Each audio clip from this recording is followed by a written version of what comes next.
네, 같이 기도하겠습니다. 하나님 아버지, 감사합니다. 오늘도 주의 말씀 앞에 설 때에 주께서 우리에게 말씀하시고 가르치시고 인도하여 주옵소서.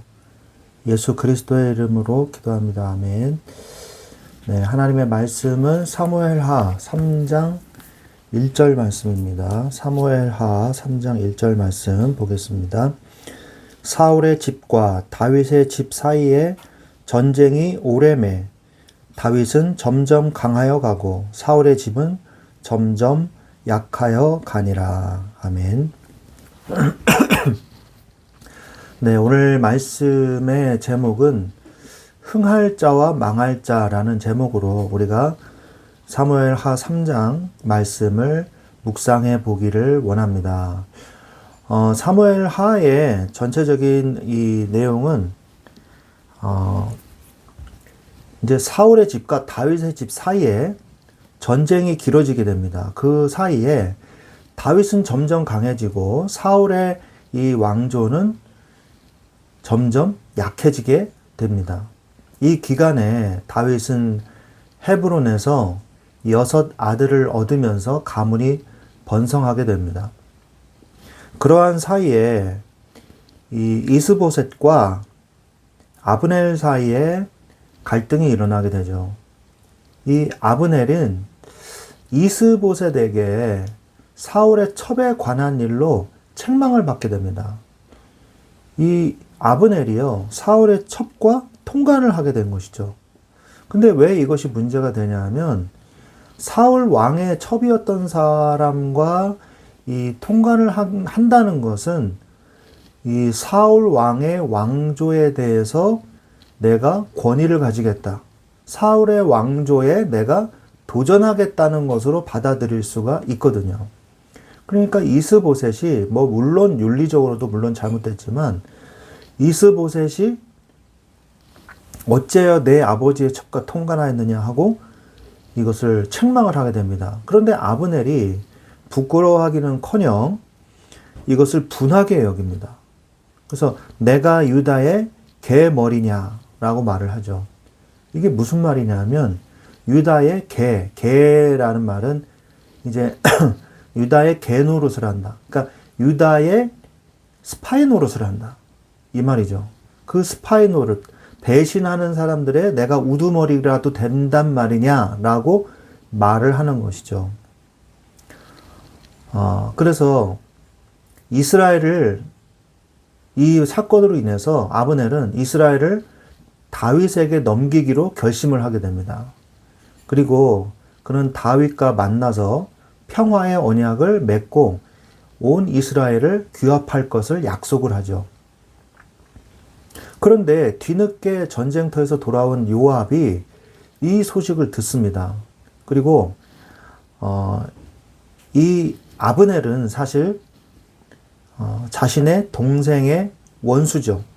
아사헬을 이제 죽였기 때문에 개인적 복수심에 불타고 있었어요. 그런데 그 사람이 이 적진에 왔다는 것을 듣고 그냥 보낼 수가 없었던 것이에요. 그래서 이들을 필사적으로 추격을 합니다.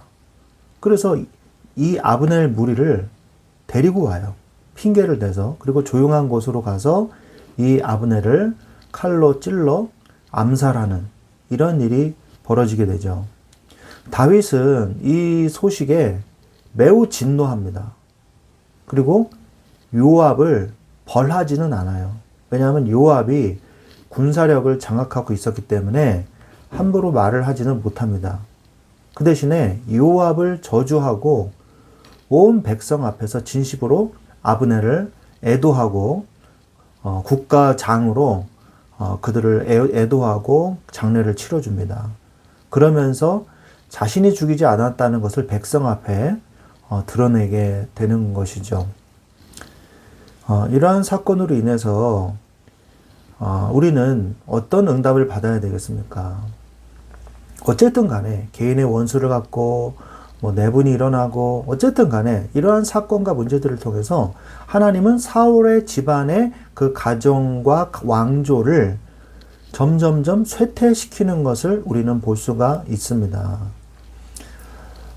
성경에서도 마찬가지로 우리의 삶에서도 마찬가지예요. 흥할 자와 망할 자는 이미 그리스도 안에 있는 자와 믿지 않는 자를 통해서 정해지게 되죠. 가는 길이 다르다는 것이죠.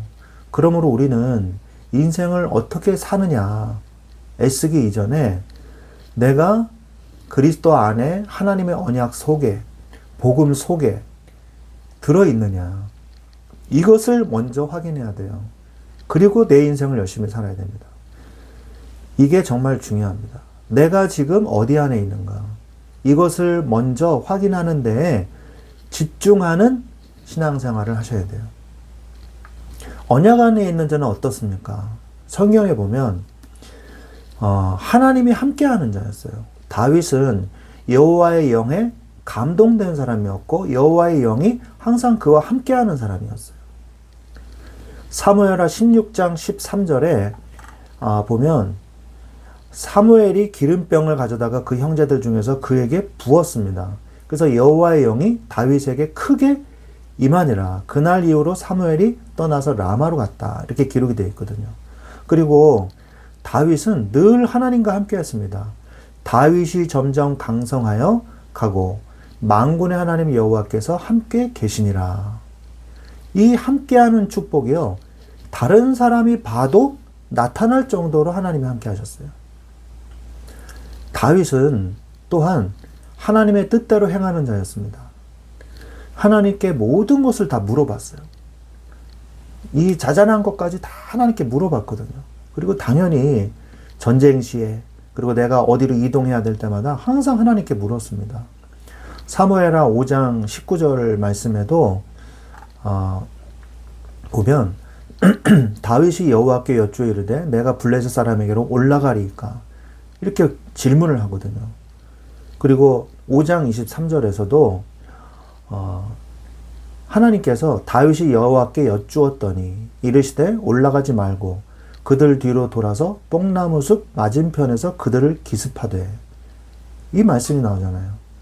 그러니까 어떻게 싸워야 되는지 전략까지 하나님께서 알려주시니까 질 수가 없죠. 하나님께서 승리하게 하시는 거죠. 우리는 우리의 인생에서 정말 중요한 게 뭐냐.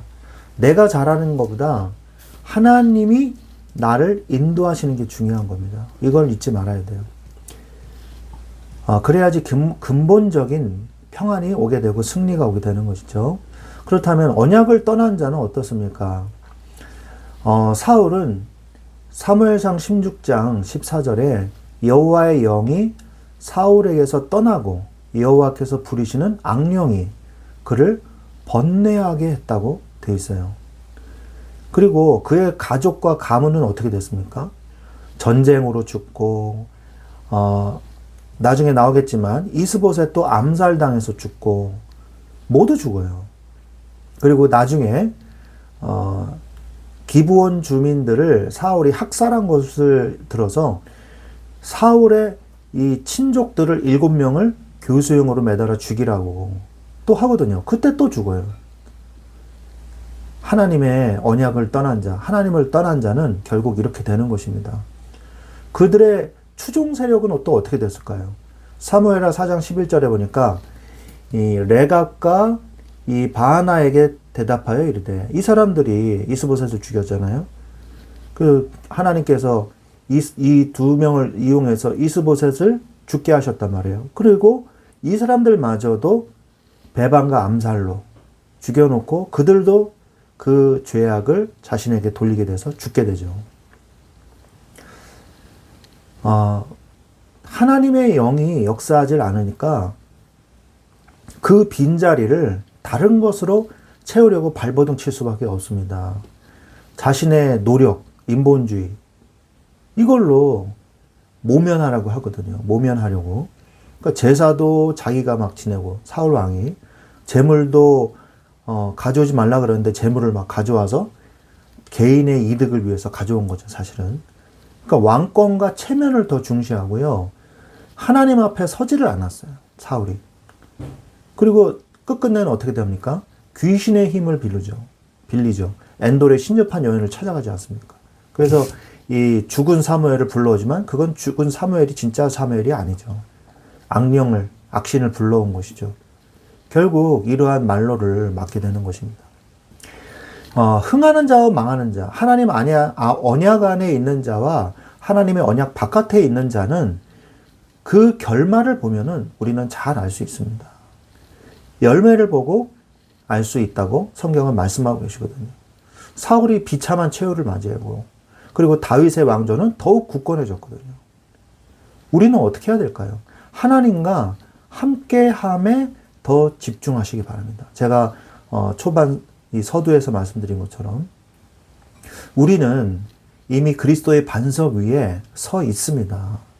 너는 베드로라 내가 이 반석 위에 교회를 세우리니 음부의 권세가 이기지 못하리라 말씀하셨습니다. 그리고 우리는 이미 하나님의 자녀예요. 이것을 자꾸 예배 속에서 말씀 속에서 확인해야 돼요. 내가 하나님의 자녀가 맞구나. 아무도 나의 구원을 빼앗아 갈 수 없습니다. 로마서 8장 39절에도 그 어떤 피조물도 우리를 그리스도 예수 안에 있는 하나님의 사랑에서 끊을 수 없으리라 라고 목바가 말씀하고 계십니다. 우리는 하나님이 나와 함께 하심에 집중해야 돼요. 그러면서 내가 어디에 있는지 확인하십시오. 내가 서 있는 곳이 어디인지 발을 굴러서 확인해야 돼요. 우리는 그리스도 안에 있는 자입니다. 그리스도 안에 있으면 너희는 새로운 피조물이다 라고 말씀하고 계시지 않습니까? 그리고 우리는 성경을 읽고 묵상함을 통해서 그 안에서 내가 누구인지를 발견할 수가 있어요. 여호수아서 1장 8절에 너의 입에서 율법책을 떠나지 말게 하라고 성경은 말씀하고 계십니다. 우리 성경을 통해서 나의 신분을 확인해야 돼요. 하나님이 결말을 책임지십니다. 빌립보서 1장 6절에 그리스도 예수의 날까지 책임지시겠다고 약속하셨습니다. 우리는 오늘 말씀을 통해서 내가 어디에 서 있는가, 흥할 자와 망할 자의 극렬한 대조를 하나님께서 오늘 사울의 왕조와 그리고 다윗의 왕조를 보여주시면서 우리는 어느 편에 서야 할 것인가 보여주고 계십니다. 항상 하나님 편에 서십시오. 항상 언약 안에 있는 자가 되십시오. 하나님께서 여러분의 인생을 책임지시고 인도하시고 이루실 것입니다. 이러한 축복을 누리시기를 주 예수 그리스도의 이름으로 축원드립니다. 아멘.